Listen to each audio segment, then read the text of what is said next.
By 2050, the global economic order could look radically different. For decades, the United States has dominated as the world's largest economy. But China's meteoric rise has sparked a pivotal question. Will China overtake the US by 2050? Let's explore the facts. Since 1890, the US has held the top spot. But in 1978, China's reform and opening up policy ignited an economic miracle. Over 40 years, its GDP grew 10% annually on average, lifting 800 million out of poverty. By 2010, China surpassed Japan to become the world's second-largest economy. USA $26.9 trillion GDP nominal, driven by tech, finance, and consumer spending.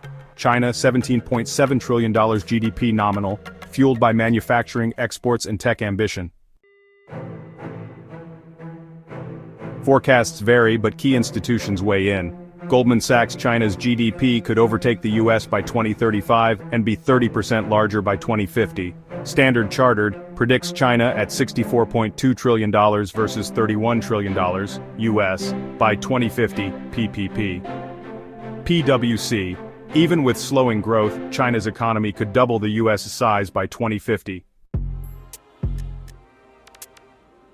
With a population of 1.4 billion, China boasts a tech-savvy middle class. The Made in China 2025 initiative aims for dominance in AI, robotics, and green energy.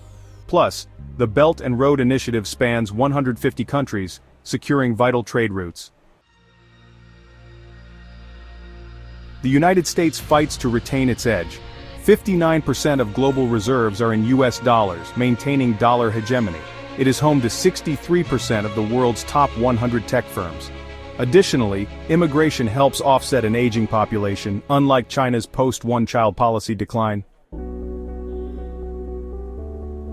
China's path isn't risk-free aging crisis. 400 million citizens over 60 by 2050, workforce shrinks by 200 million, debt burden. Corporate debt exceeds 160% of GDP, geopolitical tensions. Trade wars and Taiwan risks could disrupt growth. Unknowns could tilt the balance. Climate costs. China faces $1.8 trillion per year in climate damages by 2050, according to the UN. AI race. Whoever leads AI could dominate productivity. Internal stability, social unrest, or policy missteps could derail growth. Economists remain divided. Yes camp. China's state-driven model can navigate challenges. No camp. Demographics and debt will stall China. The US innovates faster. While projections favor China's scale, the US retains deep resilience. The answer may hinge on who best navigates aging populations, innovation, and climate crises. One thing is certain, the 21st century's economic race will redefine global power. Who do you think will lead in 2050? The answer lies in the choices of today.